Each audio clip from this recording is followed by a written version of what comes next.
welcome to Renewal, a webcast that will revive your heart and renew your spirit.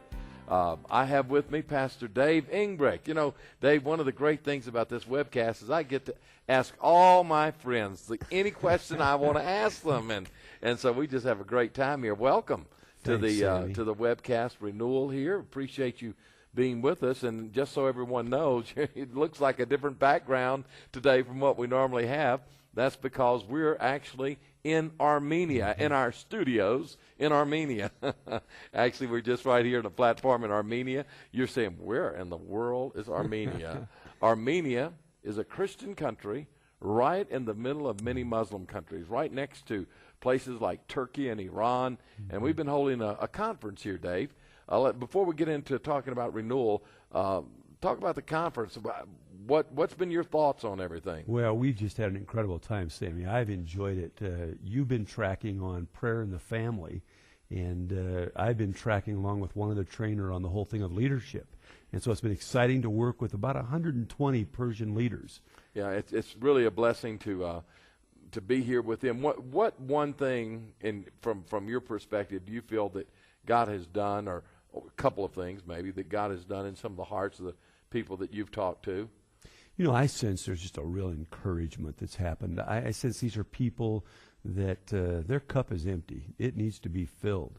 And they just soak up everything. I sense there's a hunger, as you've taught on prayer. I've noticed just a responsive nature, especially prayer as it relates to families. As we've tried to challenge them on raising their bar and their leadership level, they're just hungry people, and they respond well to the Word. They're challenged. They're excited. They're ready to go back and make a difference. Now, Dave, just so everybody will know here that of what's happening, you're on the board of our ministry. That's correct. Sammy and Dave Ministries, but you're here really representing Equip, who does leadership training, and we have really appreciated the partnership that we've been able to have with Equip. It's been a real blessing. This is our second time to do a partnership overseas with them, where we did mutual conferences together, and what a blessing that's been. Leadership.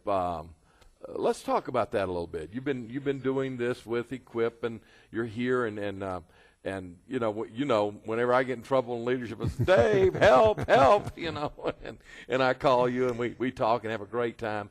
I want to just ask you about the life of Renewal, revival, and the life of the leader, because leaders get shot at a lot. You know, I mean, you're out front, and man, you get shot at.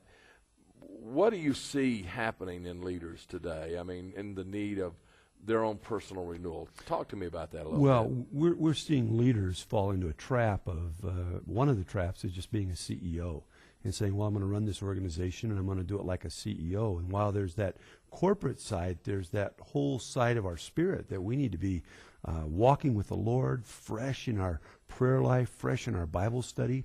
And there's a fatigue that is happening in leadership. We're seeing leaders, because of the great pressure that is upon them, just getting tired and fatigued and worn out.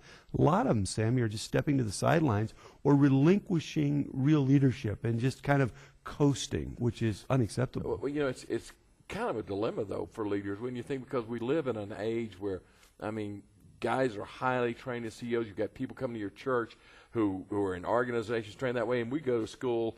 We're trained in biblical understanding. We're trained in kind of some of the spiritual disciplines, and yet we're to be the spiritual leaders, and yet at the same time there's expectations that perhaps weren't on leaders in a generation previous. Am I reading it right or not? You're exactly right. And that's why I think pastors as a whole are generally frustrated when it comes to the area of leadership. Our training primarily is in theology, doctrine, and pastoral care. And most of us are pretty deficient in the training of leadership. And so we've just kind of picked up a piece of it here, a piece of it there, a book, a conference, a seminar.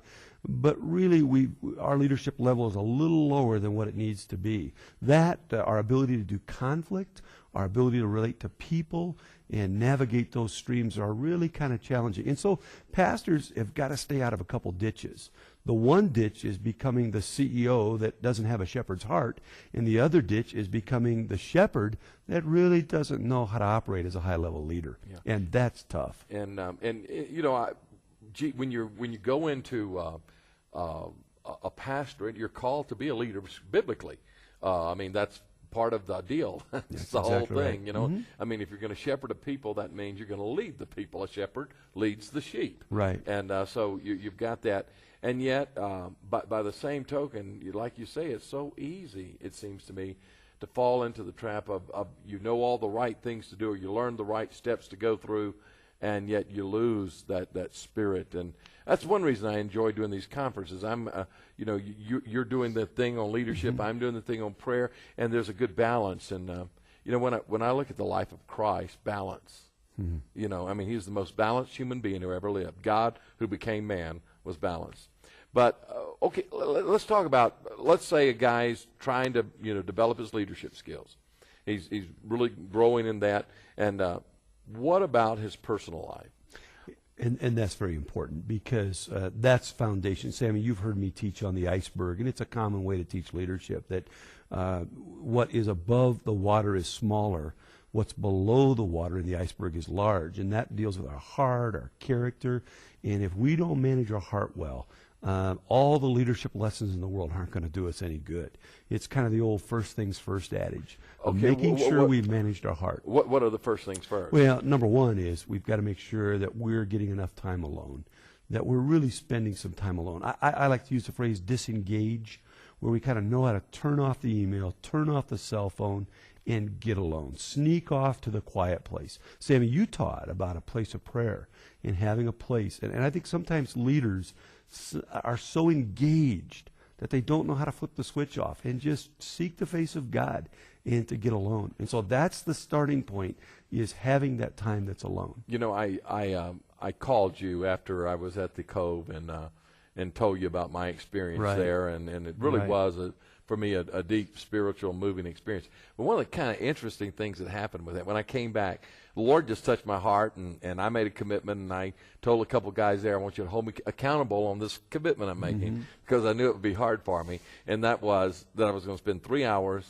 every day alone, just me and the Lord, for 3 hours and for 7 days. Wow. And how'd it go? Well, it went well every day, and I have to be honest, every day except for one day, I was able to keep the commitment. I missed it by 30 minutes that one day. But by the way, the day that I missed it was the day that I was going to church and stuff. That threw me off, Pastor. Church just messed up my whole deal.